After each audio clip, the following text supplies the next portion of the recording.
석지원 채널에 오신 걸 환영합니다. 삶에 도움이 되는 정보를 쉽게 전달드리는 채널입니다.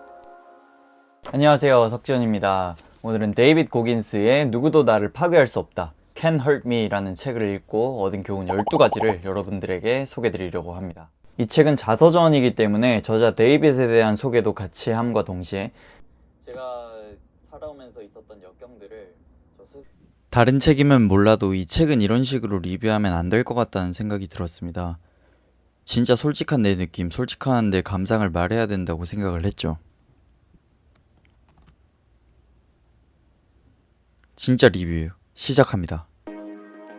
데이빗은 은퇴한 네이비실입니다. 한 번도 벅찬 지옥주를 3번이나 돌파한 남자입니다. 이때 영화 아메리칸 스나이퍼로 유명한 크리스 칼과 함께 지옥주를 돌파했습니다. 네이비실 수료와 동시에 레인저 리더십 교육과 특수전 공습 통제 교육도 수료한 지구상의 유일한 남자입니다. 이후 17시간 만에 4030개의 턱걸이를 해내 기네스 기록을 깨부수고 잠도 안 자고 62시간을 달리는 울트라 마라톤과 같은 극한의 레이스를 수십 개나 완주한 철인 중의 철인입니다. 하지만 이런 데이빗에게도 어려웠던 시절이 있었습니다. 가정 환경은 폭력적이었고 학교 환경도 폭력적이었죠. 주변에 배울 만한 어른이나 선생님 그런 건 없었습니다. 그래서 데이빗은 24살의 나이에 현실 도피만 하면서 살아오다가 비만인 상태로 한 달에 100만원 버는 직업에 만족하며 살아가는 자신을 발견합니다. 이콜랩이라는 위생 방역 업체에서 한 달에 100만원 벌면서 바퀴벌레 살충제를 뿌리는 일을 하며 그냥 그것만으로도 만족하는 자기 자신의 모습을 발견할 수 있었는데요. 데이빗은 이때 수치심이나 죄책감, 책임감 없음 같은 스스로에 대한 나약함을 인정하기 싫어서 음식을 통해서 체중을 계속해서 불렸다고 합니다. 덩치가 커지면 그것만으로 본인의 나약함이 숨겨진다고 생각을 했으니까요. 퇴근길에 항상 초콜릿 밀크쉐이크랑 초콜릿 도넛을 한 봉지째 싸들고 집에 와서 소파에서 TV를 보면서 먹고 그러다가 잠드는 일상을 반복했다고 합니다. 그러던 와중에 TV에서 네이비실 훈련생들이 훈련받는 모습을 보고 네이비실이 되어야겠다고 결심합니다. 더 이상 이렇게 살 수 없다고 결심을 한 겁니다. 맨날 도망치기만 했던 자신이 너무 싫어서 정면으로 맞서기를 선택한 겁니다. 그렇게 데이빗이 하기 시작한 건 고통 목록을 만드는 거였습니다. 데이빗은 고통 목록을 만들면서 자신을 불편하게 하는 것들이 무엇인지를 찾아 나서고 해결하고 그걸 통해서 자신을 더 성장시키는 데 집중했습니다. 데이빗은 이전에도 군 복무 경력이 있었는데요. 공군으로서 복무를 했었습니다. 근데 수중 훈련이 너무 무서웠어요. 그래서 이번에는 네이비실의 자원에서 물에 대한 공포심을 극복하기로 결심을 했던 겁니다. 저의 고통 목록의 경우에는 저는 부끄럽지만 1년 전, 한 1년 반 전까지만 해도 뭔가 세상을 원망하고 부모님을 원망하면서 살았습니다. 왜냐하면 저는 그닥 좋은 가정 환경에서 태어나지 않았기 때문인데요. 맨날 부모님들이 서로 싸우고 그러다가 이혼을 하시고 새엄마가 오시고 또 그분도 싸워서 나가시고 또 재혼을 하시고 그런 가정에서 자랐습니다. 그런 새엄마가 오고 나가고 하는 건 솔직히 별 상관없었습니다. 왜냐하면 저는 항상 학교 아니면 학원에 있었기 때문인데요. 저는 가부장적이신 아버지 밑에서 자라면서 아버지의 자랑이 되기 위해서 애쓰는 아들의 모습을 연기를 했습니다. 아침 일찍이면 학교로 나가서 새벽 1시가 넘어서 학원에서 돌아오곤 했죠. 당시에 저는 진주에서 살았는데 평거동이라는 학원가로 유명한 동네를 오가면서 계속해서 생활을 했던 것 같아요. 근데 그렇게 살다가 사춘기도 좀 오고 머리도 좀 커지고 하니까 동시에 책을 좀 읽으면서 보니까 이게 학교 교육만으로는 제가 원하는 삶을 살 수 있다는 생각이 안 들더라고요. 제가 원하는 삶은 자유롭고 좀 주어진 일만 하기보다는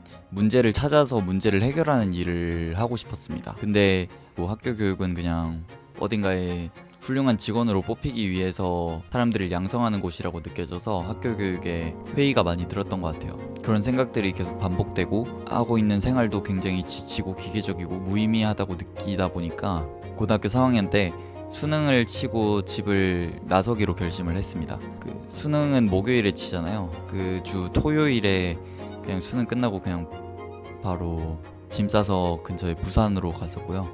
부산에서 한 2-3년간 우리 집은 왜 이런지, 세상은 왜 이런지, 나는 어떻게 살아야 되는지 그런 질문의 해답들을 책을 보면서 찾기 시작했어요. 그러다가 제가 부모님을 많이 원망한다는 사실도 알게 됐고 제가 어떤 게 강점인지 어떤 게 약점인지도 좀 더 넓은 시각에서 볼 수 있게 된 것 같아요.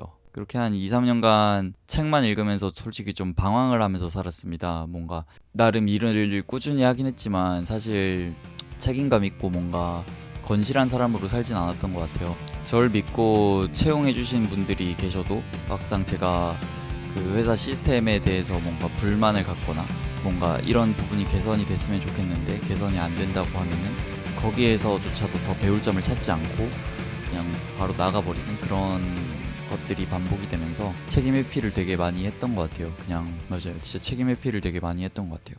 근데 이제는 좀 생각이 많이 달라진 게 세상에 문제가 없는 직장은 없다는 거죠. 저는 그렇게 생각하게 됐어요. 약간 완벽한 직장이나 완벽한 이성이나 완벽한 가정 환경이나 완벽한 성공으로 향한 열린 길 같은 거는 없다는 거를 깨닫게 됐어요. 그래서 앞으로는 제가 다니는 직장이 완벽하지 않더라도 제가 만나는 사람이 완벽하지 않더라도 그리고 제가 하는 모든 행동과 모든 성공으로 향한 과정들이 완벽하지 않더라도 그걸 다 수용하고 받아들이고 거기에 적응을 하기로 결심을 했습니다. 그게 이 책에서 얘기하는 고통 목록을 만들어서 그걸 직시하고 직면하고 어떻게 해결할지 적응해서 어떻게 해결할지에 집중하면서 적응해가지고 문제를 결국 해결하라고 얘기를 하는 게 그 맥락인 것 같아요. 과거의 저를 포함해서 대부분의 사람들은 무언가 잘 안 풀리면 그만둡니다. 포기하거나 발전하기를 멈추죠. 근데 장애물들이 있기 때문에 도전이 더 의미가 있다는 말이 이제야 이해가 돼요. 뭔가 그거를 극복하려고 시도하는 것 자체만으로도 그런 상황들을 받아들이고 인정하는 용기만으로도 충분히 책임감 있는 태도입니다. 그게 문제 해결에는 시간이 걸리겠지만 결국 문제를 해결하고야 마는 태도거든요.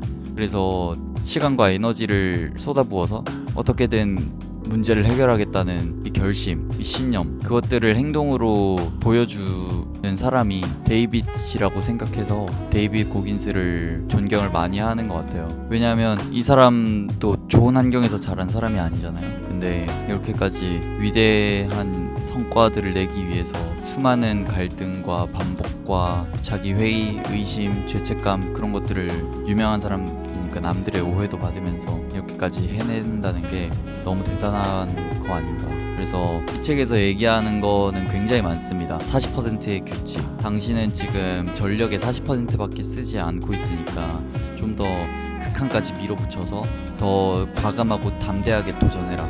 그런 얘기. 영혼 탈취. 누군가 나를 평가하고 있으면 그 사람의 평가 기준을 그냥 깨부셔버릴 정도로 월등히 잘해버려서 그 사람의 넋을 빼놓아라. 이런 얘기들이 굉장히 많은데 그 중에서 가장 저에게 크게 도움됐던 거는 고통 목록을 만들어서 그걸 직시하고 직면하는 것 같아요. 데이빗도 그 순간부터 바뀌었거든요. 데이빗도 항상 거짓말하고 사람들에게 잘 보이려고 애쓰고 어떻게든 인정을 받으려고 노력하는 그런 사람이었는데 내 약점이 이거고 난 이런 환경에서 태어났고 내가 주로 하는 것들은 이런 것들이고 그리고 난 이걸 앞으로 하나씩 고쳐나갈 거야. 힘들지만 시간이 오래 걸리지만 이라고 결심하고 해낸 모습이 저에게 크게 와닿았던 것 같고 그리고 그게 저에게도 많이 도움이 됐어요. 지난 7개월간 데이빗이 얘기한 대로 매일 하기 싫은 거를 의지로 밀어붙여가지고 꾸역꾸역이라도 그냥 해내라. 어떻게든 의지로 밀어붙여라. 하기 싫다고 포기하지 말고 의지로 무조건 밀어붙여라 라고 얘기를 해준 거를 7개월간 실천을 해봤는데 삶이 많이 달라진 것 같아요.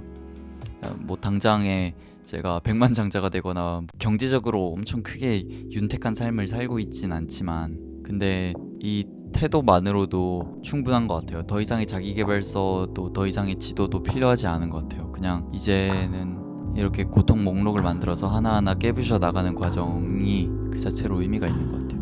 오늘도 시청해주셔서 감사합니다. 다음 영상도 마찬가지로 뻔하지 않은 영상, 더 업그레이드된 영상으로 여러분께 찾아뵙겠습니다. 시청해주셔서 감사합니다. So don't you tell me I am selfish just because I look out for myself.